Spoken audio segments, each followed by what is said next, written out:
नमस्कार, corona update विशेषमा स्वागत छ। म रमेश वाग्ले। तस्बिन हामी कोरोना भाइरसको संक्रमण, यसले पारेको असरहरू लिएर कोरोना अपडेट विशेष लिएर उपस्थित हुने गर्छौं हरेक दिन। आज हामी विश्वभरका सँगसँगै नेपालका विभिन्न ठाउँहरूको अवस्थाको बारेमा अपडेट लिएर उपस्थित भएका छौं। झन्डै 1 करोड मानिसहरू कोरोनाबाट संक्रमित भएका छन्। 79,10,068 केही समय अगाडिको अपडेट हो यो। यति धेरै मानिसहरू विश्वभर संक्रमित भइसकेका छन् भनेदेखि 4,96,000 झन्डै 5 लाख मानिसहरू, अब 9 जना थपिन बाँकी छ। 4,96,991 जनाको कोरोना भाइरसका कारण मृत्यु भइसकेको छ भने 53,60,000 झन्डै 53% भन्दा बढी मानिसहरू निको भएर घर फर्किएका छन्। कोरोना भाइरसका कारणले गर्दाखेरि विश्व पुरै फरक मुडमा प्रवेश गरेको छ। राजनीतिक रूपमा तछाड मछाड गरिरहेका राष्ट्रहरू आफै भित्र उपचार गर्नका लागि चाहिँ कम्मर कसेर लाग्नुपर्ने अवस्था छ र त्यसरी लाग्दा पनि उपचारको समाधान भेटिरहेको छैन र मानिसहरूलाई एउटा चुनौती बनिरहेको छ कि कोरोना भाइरसको उपचार साँच्चीकै नभेटिने हो, यो मानिसको रोग प्रतिरोधी क्षमता आफैले मात्रै उपचार गर्ने हो, यसलाई अरू उपचार छैनन्। अहिले यो गम्भीर प्रश्न उठिरहेको छ। विश्वभरका वैज्ञानिकहरू घोत्लिराखेका छन्। नेपालमा पनि औषधि पत्ता लगायौँ भनेर दाबी गरिरहेको र भ्याक्सिन पनि पत्ता लगायौँ भनेर दाबी गरिरहेको अवस्था छ। तर त्यो नेपालमा पत्ता लागेको भनिएको भ्याक्सिन पत्ता लगाउनेले पनि यो भाइरसलाई डिएक्टिभ गर्ने भ्याक्सिन नभएर मानिसको एन्टिबडी पावर, इम्युन सिस्टमलाई बलियो बनाउने र त्यसले आफै रोग प्रतिरोधी क्षमता विकास गर्दै गर्दै गएर एउटा उपलब्धि हासिल गर्ने भनेर भनिराखेको अवस्था छ। त्यसैले पनि नेपालमा अहिले आएको छ यो पत्ता लागिरहेको, जसले पत्ता लगाएको छ यसलाई औषधि नभरेर यो इम्युन बुस्टर हो। यसले चाहिँ औषधिको रूपमा मानिसको इम्युन सिस्टमलाई बलियो बनाइदिन्छ र उपचार हुन्छ भनिएको छ। यसबाहेक पनि नेपालका भान्सामा प्रयोग गरिने चिजहरूले जो मसलाहरू छन्, हाम्रा त्रिकुट भनिन्छ, मरिच, सुठो र पिप्ला, यस्तै लसुन, प्याज, बेसार, यी घरै उपयोगमा हामीले सधैँभरि उपयोग गर्दै आएका मसलाहरू छन्। यिनीहरूको पनि प्रयोगबाट कोरोना संक्रमण कम गर्न सकिन्छ भनिएको छ। तर विश्वका लागि कोरोना चुनौती बनिरहेको छ। विश्वभर सबैभन्दा बढी संक्रमित अमेरिकामा छन्। 25,52,900 भन्दा बढी संक्रमित भइसकेको अवस्था छ भने 1,27,000 भन्दा बढी मानिसको मृत्यु भएको छ कोरोना भाइरसको संक्रमणका कारण। ब्राजिल दोस्रो स्थानमा छ विश्वभरका बढी संक्रमित हुने देशहरूको सूचीमा। 12,80,000 मानिसहरू संक्रमित भएका छन् भने 56,000 भन्दा बढी मानिसहरूले ज्यान गुमाइसकेको अवस्था छ। तेस्रो बढी संक्रमित भएको देश हो रसिया, जहाँ 6,20,000 बढी संक्रमित भएका छन् भने 8,700 भन्दा बढी मानिसहरूले ज्यान गुमाइसकेको अवस्था छ। त्यसैगरी चौथो स्थानमा छिमेकी देश भारत छ, जहाँ 5,09,000 भन्दा बढी मानिसहरू संक्रमित भएका छन् भने 15,600 भन्दा बढी मानिसहरूले ज्यान गुमाइसकेको अवस्था छ। यो कोरोना संक्रमणको सुरुवात भएको देश चीन, जहाँ एकदमै धेरै संक्रमित भएर पहिलो महामारीको रूप लिएको चीनको वुहान भन्ने सहर थियो, जुन हुबेई प्रान्तमा पर्छ। त्यो ठाउँमा समस्या समाधान भएको छ। तर अहिले पछिल्लो समय बाहिरबाट आएकाहरूबाट बेइजिङमा संक्रमण देखिएको छ र चीन पनि संक्रमण मुक्त हुन सकेको छैन, जबकि उसले 2 महिना अगाडि नै हामी संक्रमण मुक्त भयौँ र अब हामी सामान्य गतिविधिमा फर्किएका छौँ भनेको थियो। नेपालमा पनि संक्रमितहरूको सङ्ख्या बढ्ने क्रम जारी छ। लगभग 12,000 नजिक पुगिसकेको अवस्था छ संक्रमितहरूको सङ्ख्या। अनि 27 जनाले ज्यान गुमाइसकेको अवस्था छ कोरोना संक्रमणका कारण। हामी विभिन्न क्षेत्रका नेपालको विभिन्न ठाउँमा चाहिँ कस्तो अवस्था छ भनेर अपडेट गर्ने प्रयास गरिरहेका छौँ। हामी सुदूरपश्चिम प्रदेशको राजधानी रहेको जिल्ला कैलालीतर्फ लाग्दैछौँ, जहाँ हाम्रा सहकर्मी दिनेश विष्ट हुनुहुन्छ। हामी उहाँसँग जानकारी लिने प्रयास गर्दैछौँ। दिनेशजी, त्यहाँको अवस्था बताइदिनुहोस्। चितवनमा पनि कैलालीकै मानिस सङ्क्रमित भएर मृत्यु भएको भन्ने खबर आज मात्र सुनिँदैछ र यो 28औं मृत्यु हुनसक्छ पुष्टि भइसक्दाखेरि तपाईँसँग भएको जानकारी बताउनुहोस्, त्यहाँ के छ अवस्था? तपाईले जुन कैलालीको गोदावरी नगरपालिका 50 वर्षीय पुरुषको बिहान 9 बजे चितवनको भोजपुर अस्पतालको आइसियु कक्षमा मृत्यु भएको छ। उनी क्यान्सरका बिरामी थिए र त्यहाँ उपचारका लागि यहाँबाट गएको भन्ने बुझिएको छ। चितवन मेडिकल कलेजमा उपचार हुनलाई बिहिबार मात्रै कोरोना पुष्टि भएको थियो। भोजपुर अस्पताल छाडेको थियो। शुक्रबारदेखि नै उनको स्वास्थ्य अवस्था भने जटिल हुँदै गएपछि बिहान मात्रै मृत्यु भएको र त्योसँगै सुदूरपश्चिममा मृत्यु हुनेको सङ्ख्या 6 पुगिसकेको अवस्था छ। अहिलेसम्म सङ्क्रमितको सङ्ख्या पनि 1800 नागिसकेको अवस्था छ। दिनेशजी, सङ्क्रमितको सङ्ख्या 1800 नागिसकेको अवस्था छ। क्वारेन्टिनमा पनि धेरै मानिसहरू रहेको, अनि क्वारेन्टिनबाट घर पठाइएका मानिसहरू सङ्क्रमित भनेर फेरि एक प्रकारको तास रहेको भनिएको छ। त्यहाँ तयारीका हिसाबले कस्तो छ अनि मानिसहरूको मनस्थिति चाहिँ कतिको त्रासदीपूर्ण देख्न सकिन्छ कि यसलाई मानिसहरूले हेलचक्राइको रूपमा सामान्य रूपमा लिन थालिसकेको अवस्था हो? अब त्यो जुन क्वारेन्टिनको अवस्था सुरुभन्दा त क्वारेन्टिनमा बस्नेको सङ्ख्या त घट्दै गएको अवस्था छ। जुन पछिल्लो दिनमा आरटीटी पोजिटिभ आएकाको रिपोर्ट आउन ढिलाइ भएर केही व्यक्तिहरूलाई घरमै पठाइदिएको र केही व्यक्तिहरूले 2 हप्ता 3 हप्तासम्म क्वारेन्टिनकै बस्नु परेको छ। उहाँहरूको पिसिआर रिपोर्टको पर्खाइमै बस्नु परेको अवस्था छ र उहाँहरूलाई पिसिआर रिपोर्ट नआउँदै आरटीटी पोजिटिभ आएको र 14 दिन पुगिसकेपछि उहाँलाई घर पठाइएको अवस्था। यी कारणले गर्दा अब घरमा त त्रास बढी फैलिएको छ। जुन घरमा पुगेपछि मात्रै पिसिआर रिपोर्ट पोजिटिभ आएपछि गाउँमा त त्रास फैलिएको छ। त्यसरी रिपोर्ट नआउँदै घर पठाइयो र घरमा उहाँलाई होम क्वारेन्टिनमा होम आइसोलेसनमा बस्न आग्रह गरेर घर पठाइयो, तर उहाँले घरमा गएर गाउँमै रोपाइ गरिरहेको अवस्था, गाउँमा घुमिरहेको अवस्था। त्यसपछि मात्रै रिपोर्ट पोजिटिभ आएपछि गाउँमा त एकदमै त्रास फैलिएको छ। एउटा पिसिआर नै एउटा आरटीटी चेक गरेर मात्रै नभए पिसिआर नै गरेर पठाउनु पर्ने ठाउँमा त्यो रिपोर्ट स्वाब लिइयो, रिपोर्ट नआउँदै घर पठाइएको अवस्थामा त्रास त एकदमै फैलिएको अवस्था छ।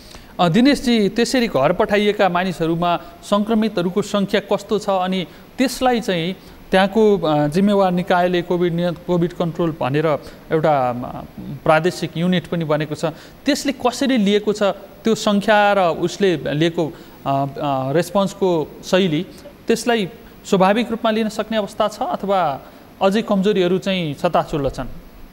उनले त जुनले जिम्मेवारी निकालेर मन्त्रालयको निर्देशन अनुसार उहाँहरूलाई होम आइसोलेसनमा बस्न आग्रह गरेर घर पठाइएको हो भनेर भनिरहेको छ। तर अब जुन हामीले आग्रह गरेर पठाउने हो, उहाँहरूले चाहिँ अब यहाँको आग्रह पालना नगरेर घुमेको अवस्थामा त्यसपछि जुन पोजिटिभ आइसकेको छ, सम्बन्धित प्रहरी सुरक्षाकर्मी लगाएर पनि उहाँहरूलाई घरमै बस्न आग्रह गरेर सम्बन्धित स्थानीय जनप्रतिनिधिको घरमा उहाँलाई घरमै बसाइएको अवस्था छ भनेर भनिरहेको छ। उहाँलाई अब जुन माथिको निर्देशन, त्यो निर्देशनलाई हामीले पालना गरेको भनेर हामीलाई कोभिड-19को सम्पर्क कार्यालय अथवा सम्पर्क सम्बन्धित निकायले केही जवाब दिइरहेको छ। अब जुन बाह्य हिसाबले जुन आम नागरिकको हिसाबले भन्दाखेरि नागरिकले त यहाँ त अब सङ्क्रमितका लागि अनिवार्य आइसोलेसनै बनाउनुपर्छ भन्ने पनि सबैले आवाज उठाइरहेका छन्। तर पनि त्यो सम्भव नभए त्यसपछि धेरैभन्दा धेरै सम्पर्कहरू अहिले क्वारेन्टिनमा बसिरहेको अवस्था। त्योसँगै झन् अब क्वारेन्टिनबाट पनि घर गइसकेको अवस्थामा नागरिक स्तरबाट एकदमै आवाज उठिरहेको अवस्था। सम्बन्धित निकायले त्यसलाई अब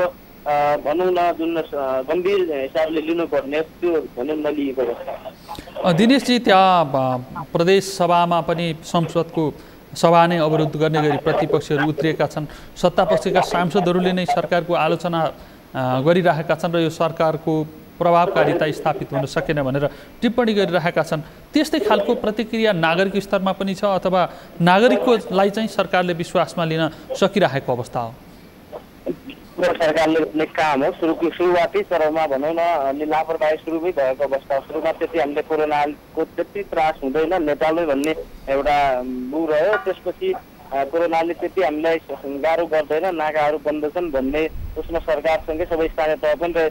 त्यो बेला तयारी सुरु गरिएन। जुन पिसिआर मेसिन खरिदका प्रक्रिया र किट खरिद प्रक्रिया, क्वारेन्टाइन आइसोलेसनका प्रक्रियाहरू सुरुमै जुन 3 महिना पुरा भइसकेको सुदूरपश्चिममा सङ्क्रमण देखिएको, त्यो बेलादेखि सुरुमै तयारी नभएका कारण जब बढी भयावह रूप लिन थाल्यो त्यसपछि मात्रै आइसोलेसन बनाउने, क्वारेन्टाइन थप्ने लगायतका विषयमा केन्द्रित हो। त्यसपछि मात्रै पिसिआर मेसिन खरिद गर्ने विषयमा केन्द्रित रहेका कारणले ढिलाइ भयो र त्यो अहिले यो भयावह अवस्था सिर्जना भएको हो। नागरिक स्तरबाट अभाव उठिरहँदा अब सरकारले अहिले त एउटा हामीले गरिरहेका छौँ काम त भनेर तर उपलब्धिमूलक भएन भन्ने अब प्रतिपक्षी र नागरिकको पनि त्यही हो। जुन 57 करोड खर्च नै गरिसकेको छ सरकारले, जुन क्षेत्रमा खर्च गर्नुपर्ने हो पिसिआर किट अनि मेसिन, उहाँहरूको आइसोलेसनका लागि यो विषयमा खर्च बढाउनु पर्ने विषयमा खर्च नबढाएर अन्य क्षेत्रमा भनौँ न जुन उपलब्धिमूलक खर्च भएन भन्ने नागरिक स्तरबाट पनि आवाज उठिरहेको र संसदमा प्रतिपक्षी दलले अवरुद्ध नै संसद गरेको अवस्था, त्यससँगै सत्तापक्षका संसदले पनि त्यसको विरोध गरिरहेको अवस्था। दिनेशजी, अहिले आएर पिसिआर मेसिन खरिदको लागि प्रक्रिया चलाएको भनेर प्रदेश सरकारले जानकारी गराएको भन्ने समाचार हामीले प्रस्तुत गरेका थियौँ, प्रसारण गरेका थियौँ। अहिले त्यो खरिदको प्रक्रिया कस्तो छ अनि पिसिआर परीक्षणका लागि आएका स्वाबहरू कति चाहिँ रिपोर्ट आउन बाँकी छन्, कति चाहिँ स्टक भएर बस्ने अवस्था आएको छ? करिब 4000 स्वाब पिसिआरका लागि परीक्षणका लागि आएको करिब 4000 स्वाब स्टक थिए। तीमध्ये केही हिजो मात्रै काठमाडौँ पठाइएको अवस्था छ, केही यहाँ परीक्षणका लागि 11-1200 जति यहाँ स्टक राखिएको अवस्था छ। त्यो स्वाबको एउटा मात्रै मेसिन भएको कारण जुन प्रदेश सरकारले खरिद गर्ने पिसिआर मेसिन 3वटा थिए, त्यो 3वटा मेसिनको खरिद प्रक्रिया सुरु भइसकेको भन्ने हामीलाई 15-20 दिन अगाडि प्रदेशको स्वास्थ्य निर्देशकले जानकारी दिनुभएको थियो। हिजो मात्रै हामीले प्रदेशको सामाजिक विकास मन्त्रालयमा बोल्दाखेरि पनि तिनको टेन्डर प्रक्रिया भइसक्यो। चाँडै यो महिनाभित्रै पिसिआर मेसिन जडान हुन्छ 3 भनेर भन्नुभएको थियो। एउटा मेसिन जुन एउटा संस्था एउटा फाउन्डेसनले ल्याएर राखिएको छ जुन डडेलधुरा अस्पतालमा, त्यो अस्पतालमा भने अब 2-3 दिनभित्रै परीक्षण सुरु हुन्छ भनेर प्रदेशको सामाजिक विकास मन्त्रालयले हामीलाई जानकारी दिएको छ। अब सुदूरपश्चिमका प्रदेशभरिका 9वटै जिल्लाको अहिलेसम्म कैलालीमा मात्रै एउटा परीक्षण थियो, अब डडेलधुरातिर पनि आधा परीक्षण हुन सक्ने अवस्था चाहिँ बन्छ भनेर अपेक्षा गर्न सकिन्छ। हजुर। दिनेशजी, जोखिमपूर्ण क्षेत्रमा हुनुहुन्छ, सुरक्षित रहँदै रिपोर्टिङमा क्रियाशील रहनुहोला। धन्यवाद। उहाँ हुनुहुन्थ्यो हाम्रा सहकर्मी दिनेश विष्ट। कैलालीबाट समग्र सुदूरपश्चिम प्रदेशमा 4000 भन्दा बढी रिपोर्ट आउन बाँकी रहेको, 1800 भन्दा बढी मानिसहरू सङ्क्रमित भइसकेको र त्यति हुँदाहुँदै पनि तयारी पर्याप्त नभएका कारणले गर्दाखेरि 2 दिन अगाडि प्रदेशसभा बैठक प्रतिपक्षीहरूले अवरोध गरेका थिए भनेदेखि प्रतिपक्षीको अवरोधको प्रश्नलाई नै सत्तापक्षकै सांसदहरूले पनि उठाइराखेको अवस्था थियो र प्रदेश सरकार अहिले एकदमै चुनौतीपूर्ण अवस्थामा गुज्रिराखेको अवस्था छ।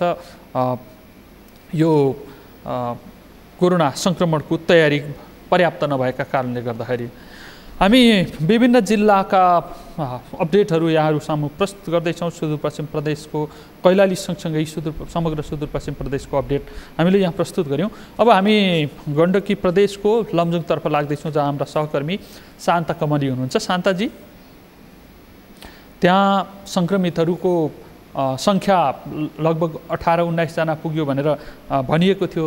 सङ्क्रमितहरूको सङ्ख्या थपिएको छ छैन, अनि जो सङ्क्रमितहरू छन् उनीहरूको स्वास्थ्य अवस्था कस्तो छ त्यहाँको जानकारी गराइदिनुहोस्।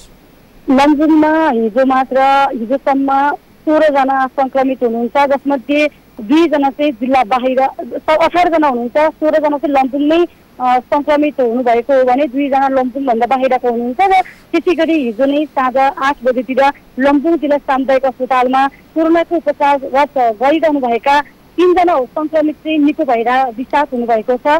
लमजुङमा 3 जना चाहिँ हिजो मात्र डिस्चार्ज भएसँगै अब भने अरूको अवस्था उपचाररत हुनुहुन्छ र उहाँहरू सबैजनाको अवस्था सामान्य भएको अस्पताल स्रोतले हामीलाई बताएको छ।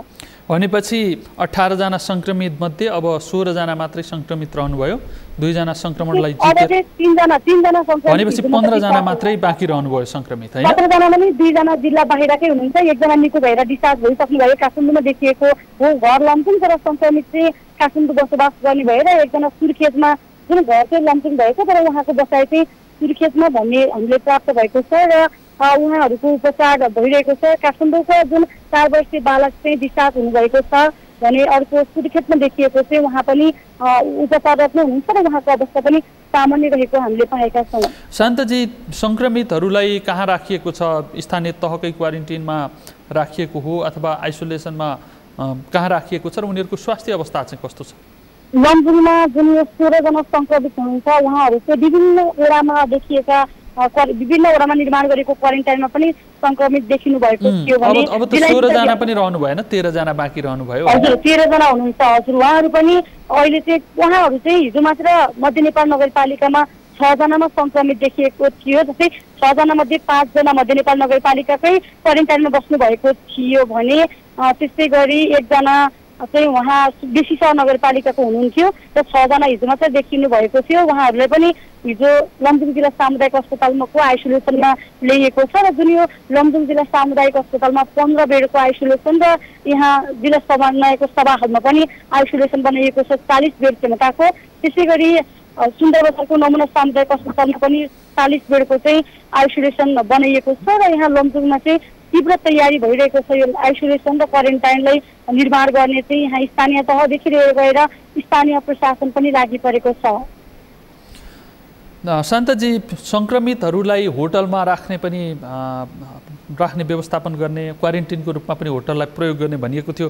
प्रयोग थालिएको हो, त्यसरी पैसा तिरेर होटलमा आफै पैसा खर्च गरेर बस्ने संक्रमित शङ्कास्पद स्थानबाट आएका जोखिमपूर्ण क्षेत्रका मानिसहरू पनि आएका हुन्, अथवा त्यो चाहिँ निर्णय भयो तर कार्यान्वयन गर्नका लागि चाहिँ निर्णय पनि भयो र कार्यान्वयन पनि भएको छ। लमजुङमा 25-30 जना चाहिँ यति बेला पनि होटल क्वारेन्टाइनमा हुनुहुन्छ।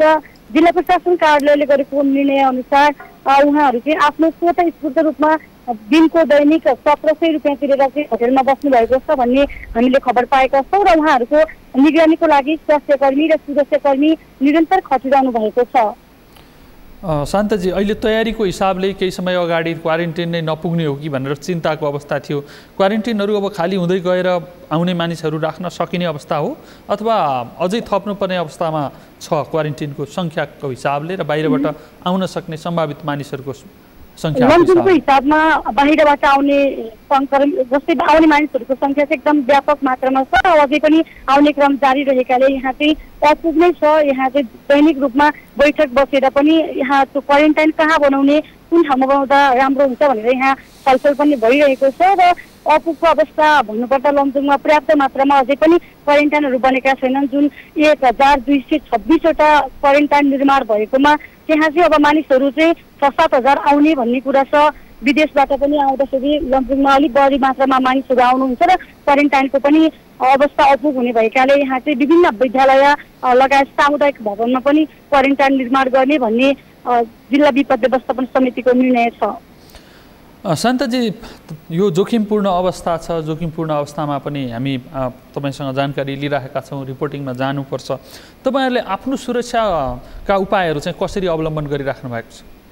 हामीले चाहिँ समाचार सम्प्रेषण गर्न जाँदाखेरि यहाँ अब सुरक्षाका सामग्रीहरू सहित अब डिस्टेन्सको हिसाबले पनि काम गरिरहेका छौँ र जति हामी डिस्टेन्सको हिसाबले काम गरेका छौँ तर नागरिकहरू चाहिँ त्यति सामाजिक दूरीले चाहिँ कायम गर्नुभएको हामीले पाएका छैनौँ। किनकि उहाँहरू अब पसलमा जाँदा किन नहोस्, अब फलफुल किन जाँदा किन नहोस्, तरकारी किन जाँदा किन नहोस्, खाद्यान्नका सामग्री किन जाँदा पनि अझै पनि यहाँ सामाजिक दूरी कायम भएको चाहिँ हामीले पाउँदैनौँ। किनकि पसलहरूमा एकदम भिडभाड बढिरहेको छ, मानिसहरू यात्रा पत्र हिँडिरहनु भएको छ, न मास्क युज गर्नुहुन्छ न त उहाँहरूले प्रहरी प्रशासनले भनेको नै मान्नुहुन्छ। यहाँ पटक पटक जिल्ला प्रशासन कार्यालय लमजुङले विज्ञप्ति नै निकालेर यहाँ घरबाट अति आवश्यक काम बाहेक बाहिर ननिस्कनु भनेर अनुरोध गर्दा पनि मानिसहरू चाहिँ बाहिर निस्किरहनु भएको छ। तर पनि स्थानीय प्रशासनले रोक्न खोज्दा पनि उहाँहरू कठिन गरिरहनु भएको हामीले पाएका छौँ र मानिसहरूले सामाजिक दूरी कायम गरेको चाहिँ पाएका छैनौँ। शान्तजी, मानिसहरूले सामाजिक दूरी कायम गर्ने कुरालाई प्राथमिकता नदिएको, यसको सुरक्षाका उपायहरूलाई ध्यान नदिएको पछाडिको कारण चाहिँ कोरोना लागेर केही हुँदैन भन्ने मानिसहरूमा एक किसिमको हेलचक्राइपन विकास भएर हो अथवा सचेतनाको कमीको कारणले गर्दाखेरि त्यसो गरिरहेका छन्? केही मानिसहरू चाहिँ सचेत हुँदा पनि बाहिर निस्किएको पाएका छौँ भने कोही मानिसहरूले पनि सचेतको आवश्यकता पनि परेको हुनसक्छ। किनकि सबैजना सदरमुकामकै हुनुहुन्न, सदरमुकाम बाहिरको मानिसहरू पनि 2-3 घन्टाको पैदल यात्रा गरेर बेसी सहरसम्म आउने र सरसामान किन्ने गरिरहनु भएको छ। उहाँहरूलाई पक्कै पनि सचेतनाको आवश्यकता छ जस्तो लाग्छ। सदरमुकाम नजिकै भएका मानिसहरूले त अलिअलि सबैको अब इन्टरनेट लगायत अब टिभी रेडियोको पहुँचमा हुनुहुन्छ, तर पनि गाउँका ग्रामीण भेगमा जहाँ अझै पनि रेडियो टेलिभिजन पुगेको छैन त्यहाँका मानिसहरू चाहिँ अझै पनि सचेत नभएकै कारणले होला उहाँहरू खुलेआम अब मास्क दिन पनि उहाँहरूले पक्कै पनि थाहा नभएर होला उहाँहरू सामाजिक दूरी कायम गर्न पनि अब अप्ठ्यारो मान्नुहुन्छ कसैसँग प्रहरीले भने पनि अब उल्टो प्रहरीलाई गाली गर्ने यस्तो पनि छ यहाँ। यो त भयो बेसी सहरको कुरा। बेसी सहरभन्दा बाहिर ग्रामीण क्षेत्रमा पनि जहाँ बाहिरबाट मानिसहरू आएका छन्, बाहिरबाट मानिसहरू आएका परिवारका सदस्यहरू पनि छन्। अहिले त खेतीबाली लगाउने सिजन छ, मानिसहरू खेतमै बारीमै व्यस्त हुनुपर्ने अवस्था छ, एक्लै गरेर काम हुँदैन, सामूहिक रूपमै गर्नुपर्ने हुन्छ। त्यसरी काम गर्दाखेरि चाहिँ उनीहरू त्यो सामाजिक दूरी कायम गर्ने सुरक्षाका उपायहरू अवलम्बन गर्ने कुरा कतिको ध्यान दिएको पाइएको छ? यहाँले भने जस्तो जुन लमजुङमा चाहिँ विदेशबाट आउने मानिसहरू पक्कै पनि समाजमा घुलमिल हुनको लागि गाउँमा गएकै हुनुहुन्छ, तर यहाँ चाहिँ आउने बित्तिकै जिल्ला स्तरीय क्वारेन्टाइनमा राखिएको छ र उहाँहरूलाई उपचारपछि मात्रै घर पठाइएका कारणले गाउँतिर चाहिँ यो सङ्क्रमण अझै केही समय फैलिन्न कि भन्ने पनि यहाँ प्रशासनको पनि एउटा अनुमान छ र अहिलेसम्म चाहिँ गाउँमा मानिसहरू पुग्नु भएको छैन भन्ने प्रशासनले पनि भन्दै आएको छ र जुन डिस्चार्ज भएका मानिसहरू मात्रै गाउँ गाउँमा पुगेका छन् र यहाँले भने जस्तो लमजुङमा सामाजिक दूरी कायम गरेर रोपाइँ चाहिँ भएको छैन। त्यति बेला रोपाइँ गर्ने बेला पनि हो, मानिसहरू पक्कै पनि यताउति अर्मपर्म पनि गर्नुपर्ने हुन्छ, एकले अर्कालाई सहयोग गर्नुपर्ने बेला पनि हो, तर यति बेला एकले अर्कालाई सहयोग जति पहिला विगतका वर्षमा जे गर्थ्यौँ अहिले पनि त्यही भएको छ। शान्ताजी, सुरक्षाका उपायहरू अवलम्बन गर्दै रिपोर्टिङ गर्ने काम, समाचार अपडेट गर्ने काम जारी राख्नुहोला। धन्यवाद यहाँलाई जानकारीका लागि। उहाँ हुनुहुन्थ्यो हाम्रा सहकर्मी शान्ता कमली, लमजुङबाट हामीलाई त्यहाँको अवस्थाको बारेमा जानकारी गराउँदै हुनुहुन्थ्यो। सुरक्षाका उपायहरू जसका लागि बढी आवश्यक छन्, एउटा सामान्य नागरिक उसैले अलिकति कम अवलम्बन गरिदियो भनेदेखि यो समुदायमा फैलिने र समूहबाट चाहिँ मानिसहरूसम्म फेरि विस्तारित रूप लियो भनेदेखि यसले थप जोखिम बढाउने चिन्ता छँदैछ। त्यसैले प्रत्येक नागरिकले सचेत हुनुपर्ने आवश्यकता छ। हामी कोरोना सम्बन्धी अपडेट गराउने क्रममा अब पूर्वी नवलपरासीतर्फ लाग्दैछौँ, जहाँ हाम्रा सहकर्मी रामकुमार श्रेष्ठ हुनुहुन्छ। रामकुमारजी, त्यहाँको अपडेट गराउनुहोस्। त्यहाँ मानिसहरू थप सङ्क्रमितहरू भेटिने क्रम पनि जारी रहेको भनिएको छ। कति सङ्क्रमितहरू भेटिएका छन् र सङ्क्रमितहरूलाई व्यवस्थापन कसरी गरिराखिएको छ? प्रकाशजी, अहिलेसम्म पूर्वी नवलपरासीमा 212 जना सङ्क्रमण पुष्टि भएको छ। 212 जना मध्ये 17 जना उपचारपछि फर्किएका छन् भने अरू बाँकी उपचाररत अवस्थामा रहेका छन्। पूर्वी नवलपरासीमा आज पछिल्लो रिपोर्ट आएको छैन। हिजोसम्मको पछिल्लो अनुसार 212 जना पूर्वी नवलपरासीमा सङ्क्रमितको सङ्ख्या पुगेको हो र पूर्वी नवलपरासीमा अहिलेसम्म सङ्क्रमितहरू जति रहेका छन् तीमध्ये अधिकांश सङ्क्रमितहरूको र केही तनहुँ जिल्लाबाट ल्याएका 1-2 जनाको पूर्वी नवलपरासीको रजरमा रहेको रजरको प्राकृतिक चिकित्सालयमा उपचाररत भइरहेको छ। त्यहाँ खास गरेर एउटा प्राकृतिक पद्धतिबाट उपचार हुने अस्पताल भएको कारणले त्यहाँ रहेका कोरोनाका बिरामीहरूले ढङ्गले उपचार गरिएको खबरहरू प्राप्त भएका छन्। तथापि अहिले जुन ढङ्गले कोरोना सङ्क्रमितहरू बढ्ने क्रम रहेको छ पूर्वी नवलपरासीमा, त्यहाँ त्यही ढङ्गले बेड सङ्ख्या बढाउन केही असहज परिस्थिति भएको, त्यहाँ अब कोरोना सङ्क्रमितहरूलाई अटाउनको लागि एउटा ढङ्गको निर्णय लिनुपर्ने अवस्था सिर्जना भएको भनेर अस्पताल प्रशासनले जानकारी गराएको अवस्था छ। प्रकाश रामकुमारजी, प्राकृतिक चिकित्सालयमा उपचार गरिएको छ भनिएको छ। एक किसिमको यो उपचार पद्धतिलाई लिएर पनि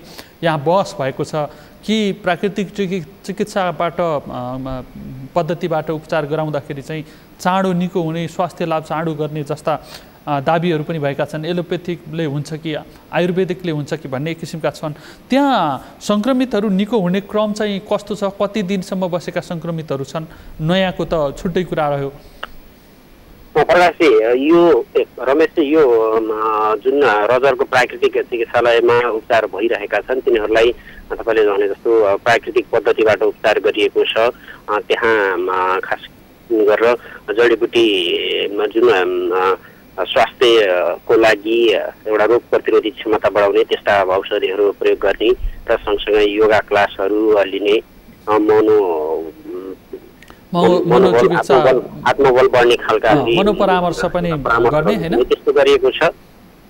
र जसले गर्दाखेरि त्यहाँ तपाईँले भन्नुभयो जस्तो केही दिन अगाडि 7 जनालाई डिस्चार्ज गरिएको थियो। त्यहाँबाट पिसिआर परीक्षण गरेर दोस्रो पटक पिसिआर परीक्षण गर्दा नेगेटिभ देखेपछि डिस्चार्ज गरिएको थियो 7 जनालाई र अन्यको उपचार भइरहेको छ। सामान्य अवस्था रहेको, त्यहाँ जहाँ उपचार भइरहेका छन् तिनीहरूको अवस्था जटिल नरहेको, सामान्य ढङ्गले उपचार भइरहेको र त्यहाँ पुगेकाहरूको पनि अवस्था जटिल नबनेको सामान्यतर्फ उन्मुख रहेको जानकारी प्राप्त भएको छ। भनेपछि अहिलेसम्म कसैलाई पनि आइसियु भेन्टिलेटरसम्म पुर्याउनु पर्ने त्यसको सहायता लिनुपर्ने आवश्यकता परेको छैन सामान्य अवस्थामा? अहिलेसम्म पूर्वी नवलपरासीमा जति पनि बिरामी देखिएका छन् ती बिरामीहरू केहीलाई 6-7 जनालाई भरतपुर लगिएको थियो सुरुमा, भरतपुरको मा रहेको कोरोना विशेष अस्पतालमा भने अन्यको सबै नवलपरासीमै उपचार भइरहेको र तिनीहरूको अवस्था अहिलेसम्म जटिल नदेखिएको कारणले पनि हुनसक्छ, अथवा रजर प्राकृतिक पद्धतिले उपचार गर्दाखेरि जटिल नबनेको पनि हुनसक्छ। यसै हो भन्न सकिँदैन, तर स्वास्थ्य अवस्था उहाँहरूको चाहिँ त्यस्तो जटिल भएको जटिल नभएको कारणले त्यस्तो अवस्था छैन। र अहिले हेर्न सक्छौँ यो भेन्टिलेटर अवस्था आवश्यक पर्ने खाली बिरामीहरू आएको खण्डमा चाहिँ त्यो किसिमको स्थान भने छैन अहिले यहाँ। रामकुमारजी, सुरक्षित रहनुहोला। रिपोर्टिङका क्रममा निस्किँदाखेरि तपाईँ जोखिमपूर्ण क्षेत्रमा हुनुहुन्छ। जानकारीका लागि धन्यवाद। उहाँ हुनुहुन्थ्यो हाम्रा सहकर्मी रामकुमार श्रेष्ठ। पूर्वी नवलपरासीमा जहाँ 212 जना सङ्क्रमितहरूको सङ्ख्या पुगेको छ त्यहाँबाट हामीलाई जानकारी गराउँदै हुनुहुन्थ्यो। अलिकति फरक गरिएको छ पूर्वी नवलपरासीमा, अन्यत्र एलोपेथिक पद्धतिबाटै उपचार गरिएको छ र कतिपय ठाउँमा दुईटै एलोपेथिक आयुर्वेदिक होमियोपेथिकमा पनि मिक्स गरेर संयुक्त उपचार पद्धति पनि अवलम्बन गरिएको छ। अब हेर्नु छ कि यदि आयुर्वेदिक पद्धतिबाट प्राकृतिक चिकित्साका माध्यमबाट चाहिँ चाँडो निको हुन्छन् अथवा एलोपेथिक उपचार पद्धति चाहिँ अलिकति प्रभावकारी हुन्छ, त्यसले भोलिका दिनमा सङ्क्रमितहरू भेटिँदाखेरि उनीहरूलाई उपचार गराउने शैली कस्तो अपनाउने भन्ने सन्दर्भमा पनि एउटा सुझाव पक्कै पनि प्राप्त हुन सक्छ र एउटा अभ्यासका आधारमा त्यसलाई लिन सकिने अवस्था पनि छ। जो सिरियस हुन्छन् उनीहरूलाई भेन्टिलेटर आइसियु सहितका सहायताहरू जसलाई स्वाभाविक रूपमा उपचार सम्भव हुँदैन त्यस्तो अवस्थामा पुगेका बिरामीहरूका केसमा फरक हो, अन्यलाई चाहिँ यो सुरक्षित राखेर उपचारका पद्धतिहरू पनि अवलम्बन गर्नुपर्ने हुनसक्छ। अब हामी प्रदेश नम्बर 5 को रूपन्देहीतर्फ लाग्दैछौँ। रूपन्देहीमा हाम्रा सहकर्मी कमल रायमाझी हामीलाई जानकारी गराउने प्रयास गर्दै हुनुहुन्छ। कमलजी, त्यहाँको अहिलेसम्म सङ्क्रमितहरूको अवस्था सङ्ख्या बारे अलिकति जानकारी गराउनु सुरुवातमा। अहिले रूपन्देहीमा 285 जना सङ्क्रमित रहेका छन्। त्यसमा चाहिँ केही आइसोलेसनमा छन् भने कोही क्वारेन्टाइनमै रहेको आइसोलेसनमा छन् र सबैको अवस्था सामान्य रहेको छ र उनीहरू कुनै पनि यो कोरोना बिरामीको जुन सिम्टम छ त्यसमा बिरामी भएका पनि बिरामीहरू देखिएका छैनन् र उनीहरूलाई सामान्य रूपमै हुनुहुन्छ र उनीहरूको चेकजाँचको क्रममा मात्रै उहाँहरूलाई कोरोना पोजिटिभ देखिएको रहेछ। कमलजी, त्यहाँ उपचार पद्धतिको हिसाबले चाहिँ संयुक्त पद्धति आयुर्वेदिक र एलोपेथिकको संयुक्त उपचार पद्धति अवलम्बन गरिएको पनि भनिएको थियो। कुन कुन ठाउँमा कसरी उपचार गरिएको छ भन्ने सन्दर्भमा तपाईँसँग जानकारी छ? त्यस्तो आयुर्वेदिक भनेर यहाँ मारवाडी सेवा समितिले एउटा आयुर्वेदिकको लागि जसलाई कोरोना लागेको छैन उनीहरूलाई आफ्नो त्यो कोरोना लाग्न नदिनको लागि र लागिसकेकालाई पनि अलिकति सहज हुने र त्यो ठ्याक्कै त्यो औषधि कोरोनालाई नै निको पार्ने औषधि यो होइन, तर मान्छेको स्टामिना पावर बढाउने औषधिको रूपमा चाहिँ एउटा आयुर्वेदिक प्रयोग गरिएको छ। होमियोपेथिक मारवाडी सेवा समितिबाट वितरण गरिएको छ, आयुर्वेदिक नभएर होमियोपेथिक हो र आयुर्वेदिक पद्धतिबाट पनि उपचार गरिएको भनिएको थियो। त्यहाँ त्यस्तो आयुर्वेदिक भनेर अहिले ठ्याक्कै मलाई जानकारी छैन र मैले जानकारी लिए अनुसार त्यो पनि छैन र यहाँ बिरामीहरू पनि त्यस्तो कोरोना सङ्क्रमित भएर बिरामी भएका पनि आइसोलेसनतिर गएर हामीले हेर्दाखेरि चाहिँ त्यस्तो बिरामी कोही पनि हुनुहुन्न। उहाँहरूलाई सङ्क्रमण देखिएको छ तर उहाँहरू बिरामी हुनुहुन्न। सामान्य तातो पानी खानेर उहाँहरूले आफ्नो नियमित योग व्यायाम अथवा एक्सर्साइज गरेर बस्नु भएको छ। कमलजी, सङ्क्रमण फैलिन नदिनका लागि गरिएका प्रयासहरू कस्ता छन्? PCR परीक्षण कसरी गरिएको छ? क्वारेन्टिनमा बसेकाहरू अधिकांशको गरिएको हो कि लक्षण देखिएकाहरूको मात्रै गरिएको हो कि त्यसको बारेमा पनि जानकारी गराउनुहोस्।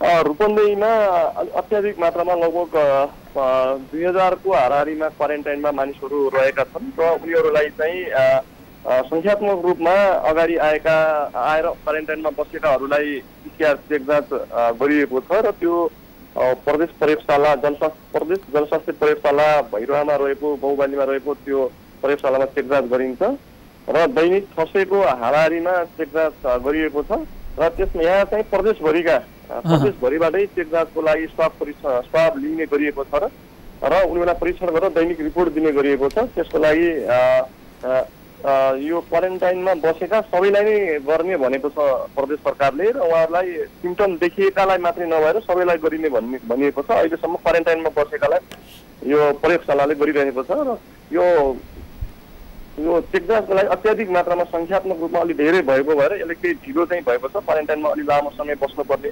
मानिसहरूलाई अलि भनेको समयमा चाहिँ चेक जाँच गर्न नपाउने समस्या चाहिँ यहाँ पनि एकदम तीव्र रहेको छ। कमलजी, जोखिमपूर्ण क्षेत्रमा हुनुहुन्छ, सुरक्षित रहँदै अपडेट हुने र रिपोर्टिङ गर्ने गर्नुहोला। उहाँ हुनुहुन्थ्यो हाम्रा सहकर्मी कमल राईमाझी। रूपन्देहीमा सङ्क्रमितहरूको सङ्ख्या 285 पुगेको छ।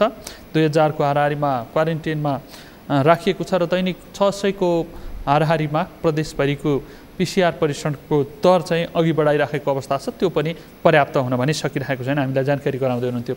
हामी देशका विभिन्न ठाउँमा सङ्क्रमितहरूको अवस्था, त्यहाँको सङ्क्रमितहरूलाई सुरक्षित राख्नका लागि अपनाइएका उपायहरू अनि PCR परीक्षणको दर कसरी बढाइराखिएको छ, कतै विरोध पनि भएको छ। केही समय अगाडि प्रदेश नम्बर 5 कै दाङमा क्वारेन्टिनभित्रबाट आन्दोलन गर्दै निस्केर अस्पतालमा हाम्रो रिपोर्ट किन ढिलो भयो भनेर जोखिमपूर्ण ठाउँबाट आएका सम्भावित सङ्क्रमितहरू आफै निस्केर अस्पतालमा दबाब दिन राप्ती स्वास्थ्य विज्ञान प्रतिष्ठानमै पुगेर नाराबाजी गर्ने अवस्था पनि आएको थियो र हामी धेरै ढिला भएको छ, तर अब ढिला गर्दैनौँ भनेर अस्पतालले आश्वासन दिइसकेपछि पुनः फर्केर क्वारेन्टिनमा बसेको अवस्था पनि थियो। यस्ता घटनाहरू पनि छन् जहाँ सङ्क्रमित भइसकेपछि पनि क्वारेन्टिनमै बस्नुपर्ने र आइसोलेसन बेड नभएर समस्या परिरहेको र क्वारेन्टिनमा बस्ने बाँकी अन्य पनि जोखिममा परिरहेको अवस्था पनि छ।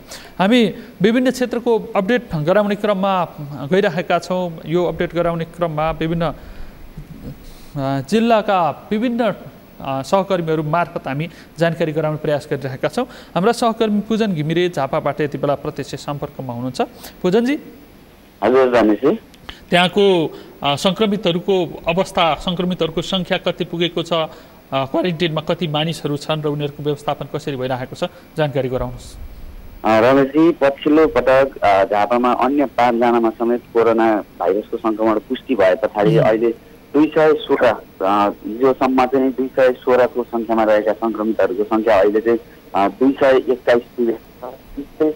लगभग 139 जना चाहिँ निको भएर घर फर्किसकेको अवस्था छ भने झापाका विभिन्न स्थानीय तहले निर्माण गरेको क्वारेन्टिनमा लगभग 900 को सङ्ख्यामा चाहिँ भारतका विभिन्न स्थानबाट नेपाल आएका नेपाली नागरिकहरू चाहिँ क्वारेन्टिनमा रहेको अवस्था छ।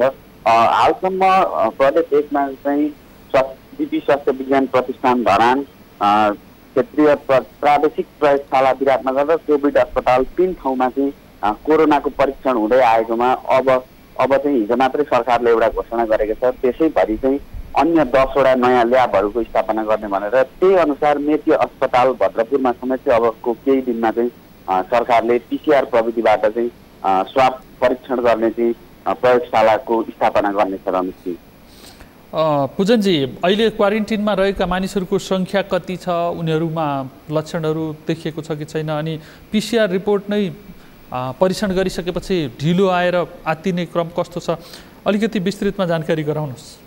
जस्तो रमेशजी, अहिले पछिल्लो समय 900 भन्दा बढीको सङ्ख्यामा चाहिँ झापाका विभिन्न स्थानीय तहले निर्माण गरेको क्वारेन्टिनमा चाहिँ विभिन्न 900 भन्दा बढी सङ्ख्याका मानिसहरू रहेका छन् भने अहिले जुन हिजो मात्रै सरकारले पनि 10 वटा चाहिँ परीक्षण ल्याबको PCR प्रविधिबाट चाहिँ परीक्षण गर्ने ल्याबको विस्तार गर्ने देशैभरि भनेर घोषणा गर्यो। यसले पनि अहिले केही समय अगाडिदेखि भारततिरबाट आउने मानिसहरूको चाप र उनीहरूको चाहिँ सबैको चाहिँ PCR प्रविधिबाट चाहिँ स्वाब परीक्षण गर्नुपर्ने भएकाले पनि पूर्वको यो 1 नम्बर प्रदेशमा 3 ठाउँमा मात्रै चाहिँ यो प्रविधिबाट परीक्षण गर्ने चाहिँ व्यवस्था रहेको थियो। अब त्यो चाहिँ अलिक ढिलो हुने भए पछाडि र क्वारेन्टिनमा रहने मानिसहरूको चाहिँ सङ्ख्या बढेको कारणले गर्दाखेरि पनि सरकारले चाहिँ PCR प्रविधिबाट झापामै चाहिँ पहिलो पटक चाहिँ अब ल्याबको स्थापना गर्ने भनेर औपचारिक घोषणा समेत गरिसकेको अवस्था छ। अब अहिलेसम्म आजका दिनसम्म चाहिँ धरान विराटनगर धाएर झापाका क्वारेन्टिनमा बसेका व्यक्तिहरूको चाहिँ स्वास्थ्य परीक्षण गर्नुपर्ने PCR प्रविधिबाट कोरोनाको परीक्षण गर्नुपर्ने भए पनि अबको केही दिन पछाडि त्यो समस्या सरकारले त्यो परीक्षण प्रयोगशाला चाहिँ निर्माण गरे सँगसँगै अब तरेर जाने जस्तो देखिएको छ। यद्यपि अहिलेसम्म चाहिँ भने जस्तो सहज तरिकाबाट चाहिँ छिटो रिपोर्ट डेलिभरी हुनुपर्ने अवस्था हो, त्यो चाहिँ भइरहेको अवस्था छैन हालसम्म रमेशजी। कति समय चाहिँ बस्न बाध्य भइरहेका छन्? जस्तो अहिले पछिल्लो समयमा केही सुधार भएको छ।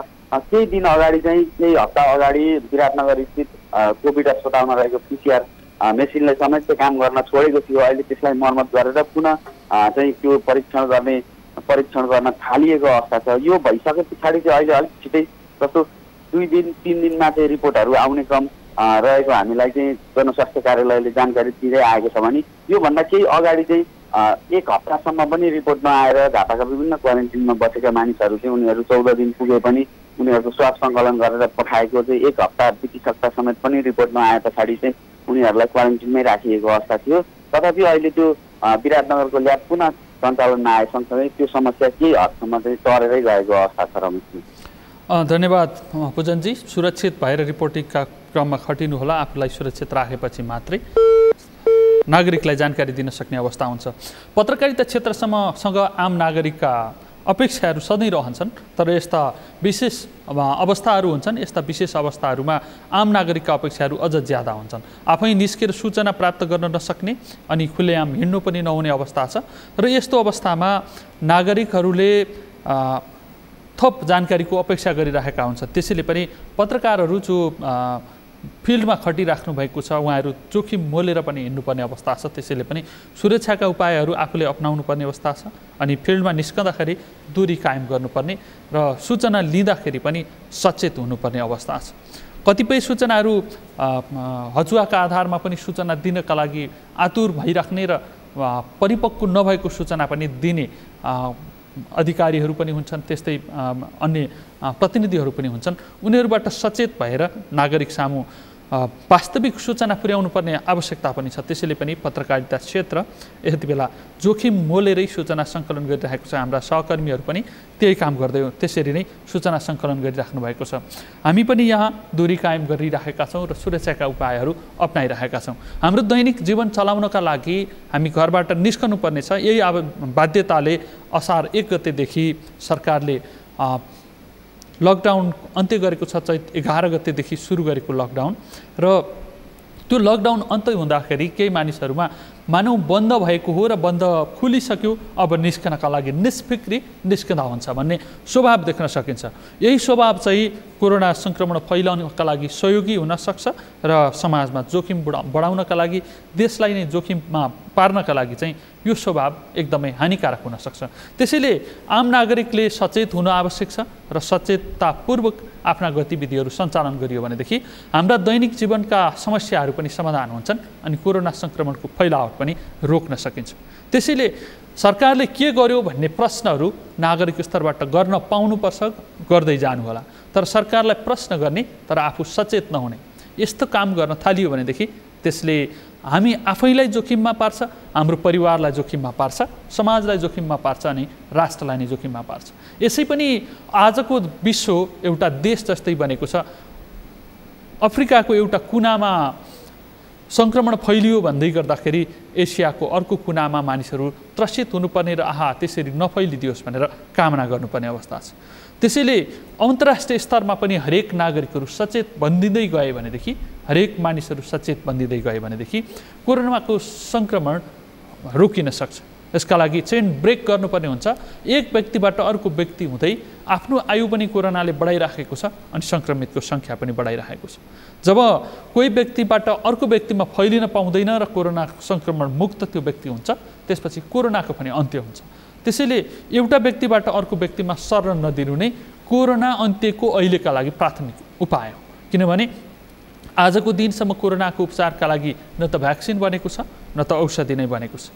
अहिले खालि ट्रायल गरिएका केही औषधिहरू छन्, औषधि हो कि होइन भनेर त्यो वैज्ञानिकले पनि भन्ने अवस्था छैन। खालि औषधि हुन सक्छ कि भनेर गरिएका परीक्षण मात्रै हुन्। त्यसैले मेडिकल ट्रायल गर्दै गर्दा नै 1 करोडको हाराहारीमा मानिसहरूमा सङ्क्रमण पुगिसकेको छ। यसको औषधि कहिले पत्ता लगाउने, भ्याक्सिन कहिले पत्ता लगाउने र त्यसको उत्पादन गरेर प्रयोग गर्न सक्ने अवस्था कहिले पुर्याउने, यो अनिश्चयका बीचमा जोगिने एउटा मात्रै उपाय भनेको दूरी कायम गर्ने, सङ्क्रमण आफूमा नआओस् र आफूमा छ भने पनि अरूसम्म नपुगोस्। यति कुरा मात्रै हामीले सचेतना अवलम्बन गर्न सक्यौँ भनेदेखि विश्वभरका मानिसहरू पुनः सामान्य जीवनमा फर्कन सकिन्छ र हाम्रा दैनिक गतिविधिहरू पहिले जस्तै गरी स्वाभाविक गतिमा अगाडि बढाउन सकिन्छ।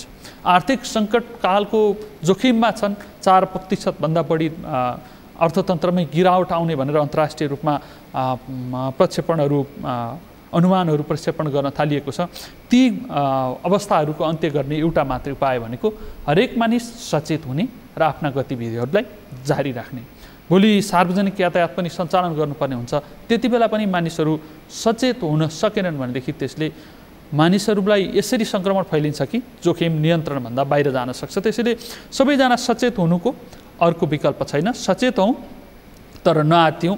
जसलाई सङ्क्रमण भएको छ सङ्क्रमितहरू सुरक्षाका उपायहरू अवलम्बन गर्दै ढुक्क भएर म कोरोना जित्न सक्छु भन्ने आत्मविश्वास लिएर अघि बढौँ अनि मानिसहरू जसलाई सङ्क्रमण भएको छैन ममा सङ्क्रमण नआओस् भनेर कामना पनि गर्दै जाउँ।